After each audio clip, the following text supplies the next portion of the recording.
oportunidade, né? E muito obrigada. Gente, mas vamos lá, né? Tem muita coisa para nós falarmos hoje aqui no programa Jornada Feliz. Aqui em Uberlândia nós falou de outra coisa ontem, sexta-feira. Então, daqui a pouco, na hora da notícia, nós vamos falar para você de algumas notícias que movimentaram a cidade, dentre elas, delegados, vereadores e outros agentes de Uberlândia são presos em operações da GAECO. Daqui a pouco nós vamos detalhar para vocês como é que foi essa operação organizada aí pela polícia, que acabou, vamos dizer assim, cortando até na própria carne, porque teve policial civil preso, policial militar, né, e teve vereador. Nossa, tá um alvoroço aqui em Uberlândia. Uberlândia dobra o número de sarampo e é a cidade com mais casos confirmados da doença em Minas Gerais. Nós vamos falar daqui a pouco sobre essa questão do sarampo também. O que muda nas aposentadorias com a reforma da Previdência aprovada no Congresso? Daqui a pouco nós contamos para vocês, porque foi aprovada em segundo turno, né, lá no Senado Federal. Então, o que vai acontecer a partir de agora? E também na hora do bate-papo, para finalizar esse programa no mês de outubro com chave de ouro, a blogueira Silvânia Lopes. Ela também é presbítera da Igreja Sal da Terra do bairro Planalto. E olha só, ela vai contar para nós a experiência que ela teve com o câncer de mama, porque a Silvânia, ela passou por todo o processo da doença, né? E ela venceu o câncer. Ela vai contar para nós como que foi esse processo, como ela conseguiu superar, como aqui um testemunho de fé para você que tem um familiar que às vezes está passando por essa situação, ou até mesmo você que quer aí adquirir sabedoria através da experiência de vida. Na hora do bate-papo, nós vamos conversar com a Silvânia Lopes do Fala Sil, ok? Então vamos passar por aquele momento de reflexão para a gente começar essa tarde de uma forma positiva, né? O último sábado do mês de outubro. Vamos lá para o pensamento da tarde? É isso aí, querido ouvinte. E o pensamento da tarde de hoje vai para as nossas queridas vovós e os vovôs também. Ana Cristina é vovó. Esse pensamento é para ela, nossa produtora aqui. Bom, mas vamos lá, gente. Então, olha só, que conselho sábio. Você que tem a felicidade de ver seus netinhos tão lindos, repare que eles têm os olhos fixos em você, tomando como exemplo e modelo do que você diz e também faz. Conte a eles histórias bonitas, de fundo moral e desperte em suas alminhas o amor à virtude e ao trabalho.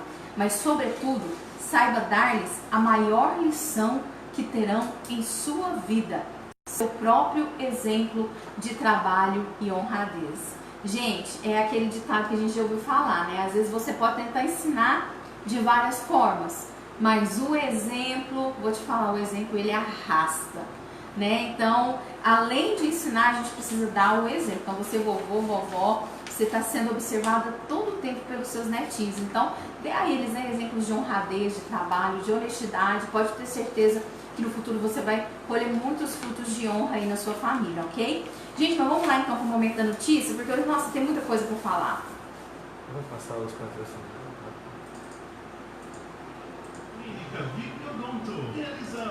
Isso, intervalo. Olá, pessoal da internet, estamos aqui na Rádio Restauração em Vida, fazendo mais uma transmissão para vocês, né, do programa Jornada Feliz. Daqui a pouco vem a hora da notícia. Estou ajeitando a câmera aqui, gente. E hoje a gente vai falar de muito assunto interessante aqui, inclusive o que está acontecendo aqui na política em Uberlândia. Não tenta pegar um fogo, gente. 3432531018 ou no WhatsApp 3497962565, Rua Real Grandeza 25, Turbalina, Clínica Vinho.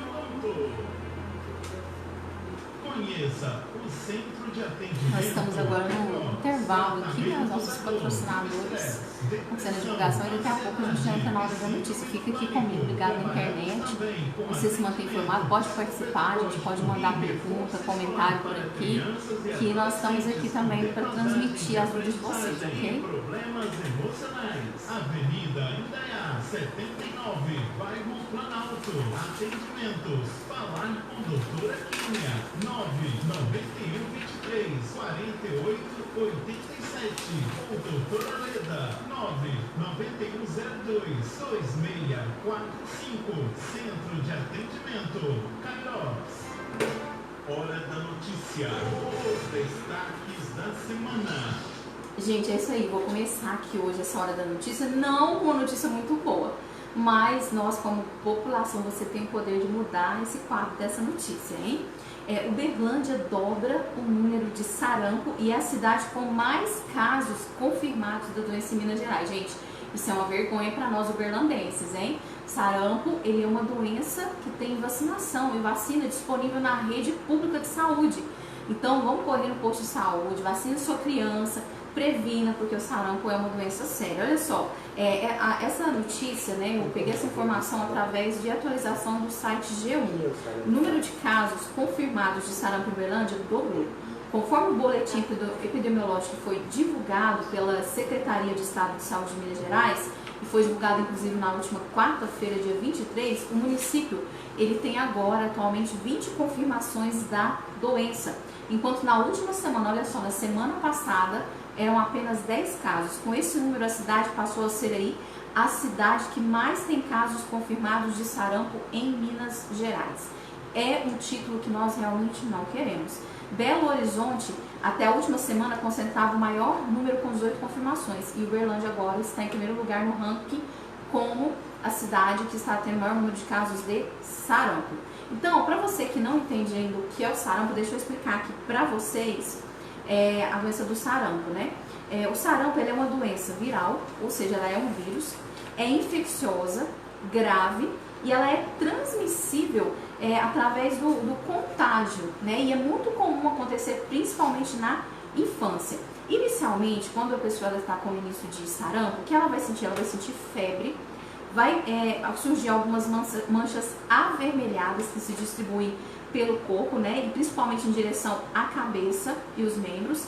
E ela vai ter alguns sintomas também respiratórios e oculares, né? Ou seja, além da presença ali de febre, eczema maculopapular, vai sentir tosse, rinorreia, ou seja, aquela rinite, aquele incômodo que a pessoa fica tossindo, aquela tosse seca, né, durante muito tempo. Pode ter conjuntivite, apresentar olhos avermelhados, fotofobia, ou seja, fica com aversão à luz parece que está incomodando muito. E podem surgir algumas manchas esbranquiçadas presentes na mucosa oral, né? Ou seja, na boca.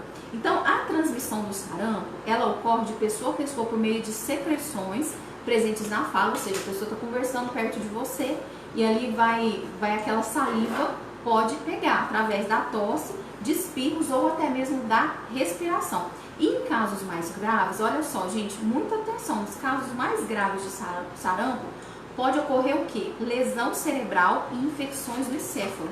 Então a pessoa pode vir a ter problemas cerebrais. A gente sabe que o cérebro é o que comanda todo o corpo, né? E eu quero trazer uma informação aqui de utilidade pública, porque eu sei que muitas pessoas às vezes têm essa dúvida. Quem deve vacinar contra o sarampo? Atenção, você de casa, você ouvinte, você internauta. Né? A dose 0 é uma dose que, devido ao aumento de casos de sarampo em alguns estados, todas as crianças de 6 meses a menor de 1 ano devem ser vacinadas com essa dose extra. Então, se o seu bebê ele tem entre 1 ano e 6 meses, ele deve vacinar com a dose 0 do sarampo. A primeira dose, crianças que completaram 12 meses, 1 ano. Segunda dose, aos 15 meses de idade. Última dose por toda a vida, né? Então, o sarampo ele é combatido com a vacina tríplice viral. São, na verdade, umas 3 doses que se toma aí. E o adulto, ele será que deve se vacinar contra o sarampo? Não sei se você já perguntou isso. Né? Se você tomou apenas uma dose até os 29 anos de idade, então se você tem hoje, por exemplo, entre 1 e 29 anos, e você recebeu apenas uma dose em toda a sua vida, recomenda-se, né, que você complete o esquema vacinal com a segunda dose da vacina. E se você conseguir comprovar as 2 doses da vacina de sarampo, aí sim você não precisa se vacinar novamente. Mas se você é um adulto que tomou só uma dose, você precisa se vacinar, porque senão você corre o risco de contrair aí o sarampo mesmo na vida adulta. Grávidas não devem se vacinar. Agora, se você não tomou nenhuma dose ou perdeu o seu cartão de vacina ou não se lembra, né, e você é um adulto aí entre 1 e 29 anos, aí são necessárias 2 doses mesmo, vai ter que tomar lá as 2 doses. E de 30 a 49 anos, apenas uma dose. Então, gente, tá aí essa dica, vamos erradicar essa doença, né, porque é possível, a vacinação está disponível aí de forma gratuita, na rede pública. Para que ficar doente se tem como prevenir, não é verdade? Bom, e agora eu quero falar sobre um assunto que, gente, as televisões, o rádio, jornal, internet, todo mundo estava comentando isso aí. Como nós pegamos os principais fatos para estar abordando aqui no programa Jornada Feliz, nós não teríamos nem como deixar de falar, né, gente? Que foi essa notícia que aconteceu ontem ali no meio político, no meio policial, que foi a prisão que aconteceu ali, né? Delegado, vereadores e outros agentes de Uberlândia foram presos aí na operação da GAECO, que aconteceu ontem. Então, na manhã de sexta-feira, dia 25, que foi ontem, né, foram desencadeadas pelo Grupo de Atuação de Combate ao Crime Organizado, GAECO, regional de Uberlândia, 3 operações. Gente, inclusive, parabéns, né, pro GAECO, porque a gente vê que as leis, elas estão cada vez mais chegando em pessoas que às vezes a gente achava que nem seria possível, né? Antigamente tinham muitos crimes que eram cometidos aí, ficavam debaixo do pano, e a gente está vendo assim que as autoridades, os poderes, né, seja legislativo, judiciário, seja executivo, cada vez mais está agindo aí de uma forma transparente rumo a ver esse país a caminhar para melhor, gente, porque a gente sabe que um país que caminha para um caminho de prosperidade, de alegria, onde a nação realmente venha ter acesso a todos os seus direitos, é um país onde a corrupção ela é levada a zero. Então tem que combater a corrupção mesmo, né? Porque se tem corrupção, não chega remédio onde precisa chegar, o povo não tem atendimento nos hospitais de saúde, por quê? Porque é dinheiro desviado, né, gente? Então a solução para esse país é combater a corrupção mesmo, porque dinheiro o Brasil tem, viu, gente? É um país rico. Bom, mas vamos lá, né? Então, uma das operações que foram feitas foi a Operação Poderoso Chefão, que investiga fatos envolvendo a Copaz, que foi uma cooperativa de vans, que contratava vans para a Prefeitura de Uberlândia, né, em algumas atuações passadas aí. E essa operação foi envolvendo essa cooperativa, investigando o desvio de verbas de cooperadoras e fraudes na quilometragem das vans que outrora prestaram serviços em Uberlândia. Outras 2 operações que aconteceram também no mesmo dia que foi ontem, né, são desdobramentos da Operação Dominó e da Torre de Babel, que investiga aí organizações criminosas atuantes no roubo de cargas e outros delitos em Uberlândia e região. Então a polícia ontem, gente, o GAECO agiu com força e resolveu, né, fazer essas 3 operações de uma vez, chamou muita atenção. A Operação Poderoso Chefão, que foi a que inclusive acabou empreendendo alguns vereadores, né, envolvendo aí a Copaz, que foi a cooperativa de vans, ela teve como foco a investigação de organização criminosa atuante no desvio de recursos públicos oriundos de contratos de prestação de serviço público municipal de transporte de alunos, né? Então, as investigações, elas apontaram o quê? Que por meio da associação, a organização criminosa desviou aí, somente no ano de 2016, 7 milhões de reais da Prefeitura Municipal de Uberlândia. Gente, então essa é uma notícia que é uma bomba, vamos ser sinceros, porque só em 2016, segundo apontou essa operação, foram desviados 7 milhões de reais da Prefeitura de Uberlândia. Aí vou falar pra vocês, né, gente, não tem UAI, não tem sistema público que aguenta, aí as pessoas realmente começam a passar situações onde não tem acesso aos seus direitos, porque a Prefeitura também não dá conta de um rombo desse não, gente, 7 milhões só em 2016. Né, é o que afirma aí a notícia que foi divulgada, inclusive, pelo site G1. A organização criminosa contava com um sofisticado esquema para lavagem dos recursos obtidos criminosamente por meio de diversas empresas constituídas em nome de dirigentes da Copaz e da ATP, bem como de laranjas utilizados pelo consórcio criminoso. Estão sendo cumpridos aí pelo menos 71 mandatos de busca e apreensão e 88 mandatos de prisão em desfavor de 75 investigados. Então, ontem, sexta-feira, muita gente amanheceu com a campainha, a porta batendo lá e era a polícia na porta, gente. Nas cidades de Uberlândia, São Gotardo, Itumbiara e Goiânia. Em Uberlândia, são 16 mandatos de prisão preventiva em face de 16 investigados, sendo certo que um deles já se encontrava recolhido no presídio Jaci de Assis. Dentre os alvos, 3 são vereadores da cidade de Uberlândia, né, que foi inclusive noticiado ontem, que foi o Alexandre Nogueira, do PSD, que não foi localizado, né, o Wilson Pinheiro, do PP, e o Juliano Modesto, que já havia sido preso na Operação Torre de Babel.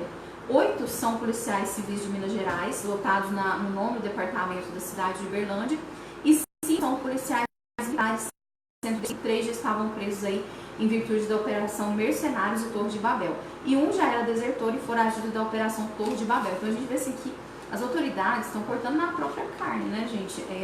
Porque teve pessoal do militar, civil, vereadores. Então, assim, parabéns, né, pro GAECO que está investigando aí tudo isso. E vamos estar continuando acompanhando aí o desdobramento dessa operação. Ressaltando que as notícias que nós estamos dando aqui foram todas divulgadas pelo site G1. Bom, o delegado Eduardo Leal, né, ontem em entrevista, ele falou o seguinte a respeito dos mandatos de buscas, né, que foram cumpridos nas casas e gabinetes de 3 vereadores. A Corregedoria da Polícia Civil de Minas Gerais, ele disse o seguinte: está cumprindo os mandatos referentes aos policiais civis que tiveram prisão decretada. Um deles foi um delegado de homicídios. Foram ainda cumpridos 18 mandatos de busca e apreensão, bem como foi determinado o sequestro de bens e valores dos investigados no limite de 7 milhões de reais. Então, bloquearam tudo, né, gente? Bens, até conseguir se resolver toda essa situação. Todos os materiais apreendidos foram encaminhados para o Ministério Público, pela PM, os presos foram encaminhados ao 9º departamento da PC. Agora, com relação à Operação Mercúrio, que foi uma outra operação que foi deflagrada ontem também pelo GAECO, né? O foco dessa segunda fase da operação foi a apuração de crimes de corrupção passiva e ativa, envolvendo aí policiais civis de Uberlândia e integrantes de organização criminosa atuante no ramo de roubo de caminhões e cargas. Foram cumpridos aí 3 mandatos de prisão preventiva em face de 2 delegados de polícia e um investigador de polícia. Também foram cumpridos 3 mandatos de busca e apreensão. Então essa Mercúrio já apreendeu também algumas autoridades, mas ligadas aí à Polícia Civil, né, inclusive alguns delegados, e aconteceu rumo a combater a questão do roubo de cargas na cidade e região, que seriam supostamente, né, pelo que se afirma, suspeitos de envolvimento nesse esquema criminoso. E aconteceu também a Operação Torre de Babel. A segunda fase da Operação Torre de Babel constitui um novo desdobramento da Operação Dominó, especificadamente a organização criminosa chefiada por Anderson Modesto Cunha por meio da empresa Elite Trucks. Foram cumpridos aí na Operação Torre de Babel 69 mandatos de prisão preventiva e um mandato de prisão temporária em face de 57 investigados, além de 54 mandatos de busca e apreensão. Foi também determinado o bloqueio de bens e valores do limite de 5 milhões de reais em face de 3 investigados. Entre os 57 investigados, 5 são policiais militares e 5 são policiais civis. Dos 57 investigados, 11 já se encontravam recolhidos no sistema prisional de Minas Gerais. Então, gente, né, não tem nem como, a gente não tinha como não falar dessa notícia ontem, porque você estava todo mundo nas redes sociais ontem, porque muita gente que foi presa, que amanheceu com a polícia ali na porta. E como nós falamos, né, o país está caminhando aí num caminho onde a gente vê que a corrupção realmente está sendo combatida, porque antigamente a gente não ouvia falar disso, né, às vezes até a polícia cortar na própria carne, mas para tentar limpar, vamos dizer assim, a honra, né, no sentido de manter aí a hombridade, a integridade da instituição.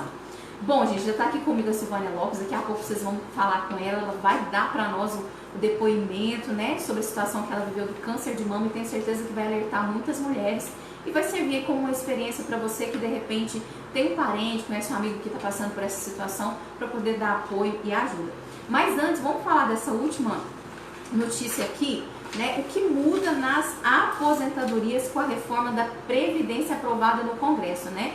Nós sabemos aí que na última quarta-feira, dia 23, finalizou-se aí uma jornada de 8 meses, né, que foi entregue ali pelo governo federal a proposta da reforma da Previdência, onde aconteceu aí a aprovação final do texto no Senado Federal. Então, a gente preparou aqui um apanhadão para estar falando para vocês, para a gente entender um pouco dessa questão das mudanças, né? Na década de 60, para se ter uma ideia, a expectativa do brasileiro de vida era de 52 anos. Hoje, essa expectativa mudou e o brasileiro ganhou uma melhor qualidade de vida e costuma viver até os 76 anos de idade. Em 2020, o número de idosos ele vai passar a ser mais ou menos de cerca de 20 milhões de idosos no Brasil. Em 2060, existe uma estatística que mostra que serão aí quase 60 milhões de pessoas idosas. Então, queridos, né, ouvintes, o que a gente percebe aí? Que o Brasil, ele é um país que ele está envelhecendo rapidamente. E hoje, por exemplo, um brasileiro de 60 anos de idade, ele vive em uma faixa de mais 22 anos, assim, o idoso ele passa mais ou menos aí até os 82 anos de idade vivendo uma vida saudável. Por outro lado, a gente vê uma outra situação também, que a força de trabalho, ela diminuiu. Na década de 60, por exemplo, as mulheres, elas tinham em média 6 filhos, né? Você conversa com seu vovozinho, sua vovozinha, você vai ver que o pessoal, eles tinham muitos filhos. E hoje em dia, a média está sendo de 1 por casal. E deve se manter assim nas próximas décadas. Então, a gente vê o quê? Um cenário que ele mudou em meio século. Então, existiam, para você ter uma ideia, de acordo com uma pesquisa que foi divulgada, antigamente, 16 trabalhadores na ativa em idade de trabalhar para cada aposentado. Então, ou seja, cada aposentado que existia no Brasil tinha 16 pessoas trabalhando para poder estar, vamos dizer assim, suprindo o salário daquele aposentado. Hoje, esse número não é mais assim, né? Hoje, essa relação ela caiu pela metade e só existem 8 pessoas em idade de trabalhar para cada aposentado. E daqui a 50 anos, a média é que a gente vai ter aí 1,8, ou seja, menos de 2 pessoas em idade de trabalhar para cada aposentado. Então, quais foram as mudanças que foram definidas na questão da reforma da Previdência diante de toda essa mudança no cenário brasileiro que tem acontecido ao longo do tempo, né? A idade mínima de aposentadoria na nova Previdência agora ela é de 62 anos para mulheres e 65 para homens. Vale para a iniciativa privada e também para o setor público. O tempo mínimo de contribuição no setor privado agora é de 15 anos para mulheres e 20 para homens, seria o tempo mínimo, certo? No setor público, 25 anos para ambos, com pelo menos 10 anos de carreira e 5 anos no cargo. Para calcular o valor do benefício, a reforma ela trouxe uma escada, o valor a ser pago vai ser de 60% em média de todos os salários da contribuição mais 2 pontos percentuais. A mulher que contribuir, por exemplo, por 35 anos, né, ela vai ter 100% do benefício. O homem ele precisa contribuir aí 40 anos para alcançar 100% do benefício. As alíquotas de contribuição elas também mudaram e vão começar a entrar em vigor a partir de 90 dias após a promulgação da reforma. Hoje, a iniciativa privada, ela tem aí 8, 9 e 11%, né, de alíquota. A reforma ela aumentou para 4 faixas progressivas, começando com uma menor de 7,5%, que incide aí até um salário mínimo. E as alíquotas vão crescendo até o máximo de 11,68% sobre o teto do INSS de 5,8 mil. Então, um pouco mais do que é hoje. Né? Ou seja, gente, resumindo, quem ganha mais com essa nova reforma aí vai ganhar mais, tá? Assim, vai pagar uma taxa de contribuição um pouco maior. Bom, mas depois a gente vai entrar em detalhes maiores sobre essa reforma, né? Meu amigo Pierre não pôde estar aqui hoje, está um pouco doentinho, né? Melhoras pro Pierre. Depois a gente vai entrar a fundo nesse assunto da reforma. Mas eu vou deixar vocês com um breve intervalo, a gente vai trazer aqui os nossos apoiadores, né? Os anúncios das clínicas, o pessoal que está apoiando, que acredita no programa Jornada Feliz. E daqui a pouco eu peço para você, não saia do ar, não saia de perto do rádio. Na hora do bate-papo, nós vamos finalizar esse outubro, mês de outubro, com chave de ouro. Nós vamos falar sobre o câncer de mama, sobre a prevenção. E para isso, nada melhor do que trazer uma pessoa que já passou pelo câncer. Né? Uma coisa é a gente falar e tudo, outra coisa é você ouvir de alguém que já vivenciou, que teve que superar. Passou as fases difíceis e está vivendo agora também uma fase de recuperação, de superação. Nós vamos falar daqui a pouco com a blogueira Silvânia Lopes, do Fala Sil. Ela também é presbítera da Igreja Sal da Terra e tenho certeza que vai trazer aí para você uma experiência de vida para acrescentar muito para você e também vai trazer aí a luz da palavra, a força para ela viver esses momentos difíceis. Então fica aqui comigo, daqui a pouco a gente volta com a hora do bate-papo, ok? Esse aí, pessoal da internet, daqui a pouco eu volto, gente. Fica aqui comigo que a gente já volta com a hora do bate-papo.